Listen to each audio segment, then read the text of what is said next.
पुराने जमाने च ब्राह्मण का नाम से द्विज, दूजा जन्म। ਇਹਦਾ दूजा जन्म हो गया। किस दा? जो ब्राह्मण है, जिदा मन ब्रह्म वर्गा बन गया है। ब्राह्मण जो ब्रह्म वर्गा बन गया है, जिदा मन ब्रह्म की तरह है, ईश्वर की तरह है। गुरु ग्रंथ साहब जी महाराज दे भी ब्राह्मण की तशरीह मौजूद है। ब्रह्म बिंदे से ब्राह्मणा, जो ब्रह्म का चिंतन करता है वह ब्राह्मण है। या कबीर कहते ने, कहो कबीर जो ब्रह्म विचारे सो ब्राह्मण कहियत है हमारे। असी तो उन्होंने ब्राह्मण कहते हैं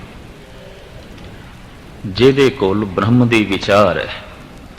तो तुसी सिख किहनूं आखोगे? हू बहु यही गल है, सिखी सिखिया गुरु विचार। जे ब्रह्म दी विचार है तो ब्राह्मण है, तो जे गुरु दी विचार है तो सिख है, वरना कोई नहीं। जे ब्रह्म दी विचार कोई नहीं तो ब्राह्मण नहीं, जे गुरु दी विचार नहीं तो वह सिख नहीं। विचार दे आंदियां की आउंदा है? ब्राह्मण नूं आख्या गया दुज, इहदा दूजा जन्म हो गया, इहनूं नवीं जिंदगी मिल गई। गुरु दे विचार दे आउंदियां तुसी यही कुछ नहीं रह जाओगे जो कुछ हो, सवाल ही नहीं पैदा होंदा। फिर तो विचार कुछ भी ना होए, जे विचार भी आ गए तो असी यही कुछ बने रहे नहीं, फिर असी ये कुछ नहीं हाँ। फिर साहब कहते हैं विचार दे आंदियां जन्म गुरु के घर दे विच आउंदा है। सतगुर के जन्मे गवन मिटाया, फिर जन्म गुरु के घर हो जाता है। हुण ते असी माँ बाप के घर जन्म लिया है, गुरु के घर उदों जन्म होवेगा जब हिरदे च गुरु की विचार वसेगी, मूल मंत्र का जाप वसेगा, गुरु मंत्र का जाप वसेगा। फिर जिंदगी का, जिस नवी जिंदगी का जन्म आता है वह कथन कहण तो परे है। माँ बाप के घर जन्म लैके बंदा जन्म ते मरण तो बच नहीं सकता, चलता ही रहेगा। कोई माँ जन्म दे के ये दावा नहीं कर सकती कि इसका हुण होर जन्म नहीं होगा, ये चलता रहेगा।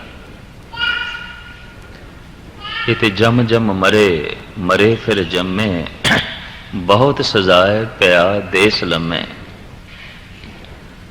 निहंग सिंह जो कहते हैं कि गुरु गोबिंद सिंह साडे पिता ने, असी जो कहने हैं गुरु नानक देव जी साडे पिता ने, कलगीधर साडे पिता ने, दरअसल वो साडे शब्दी पिता ने, नादी पिता ने। दो तरह की संतान मनी जाती है, बिंदी संतान, नादी संतान। माँ बाप दे रकत ते बिंद तो जो पैदा होया है उन्होंने कहते हैं बिंदी पुत्र। तो जो किसी दे विचारां तो जिसने जन्म लिया है, शब्द तो जिसका जन्म होया है, उन्होंने कहते हैं नादी संतान। असी गुरु दे नाद तो पैदा होया, असी गुरु दे शब्द तो पैदा होया, फिर सिख हाँ। पर सिख वो जिहड़ा शब्द तो पैदा होया, मैं फिर अर्ज कर दें, नहीं तो कोई सिख नहीं है। ब्राह्मण ओ जिसदा मन ब्रह्म वर्गा बन गया, ते ब्रह्म का चिंतन करदियां करदियां ब्रह्म का रूप हो गया। असी जद इस ढंग नाल भंडदे हैं ना ब्राह्मण नूं, ब्राह्मण ने एक कीता, ब्राह्मण ने एक कीता, ते खिमा करनी तथा कथित सिख, जो सिख नहीं, जिदा विचार तो जन्म नहीं होया, वो की कर रहे है? शराबी महा ओ होया पिया, थां थां दी गुंडागर्दी दे इसदा हथ है, गुरुद्वारियां दे गलत इस्तेमाल दे विच इहदियां रुचियां ने। ते फिर ये की है?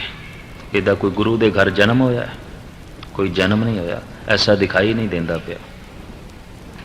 वो ब्राह्मण बहुत भेड़ा सी, जिदा ब्रह्म वर्गा मन ते नहीं सी, लेकिन दावा करदा सी मैनू ब्राह्मण आखो।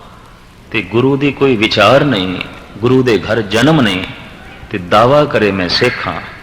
क्षमा करनी, वो सिख भी भैड़ा ही होगा, कोई बहुत चंगा नहीं हो सकता। सतगुर के जन्म में गवन मिटाया, सतगुर दे घर जिसका जन्म होया है, शब्द तो जिसका जन्म होया है, नाद तो जिसका जन्म होया है, विचार तो जिसका जन्म होया है, उन्होंने कहते ने सिख।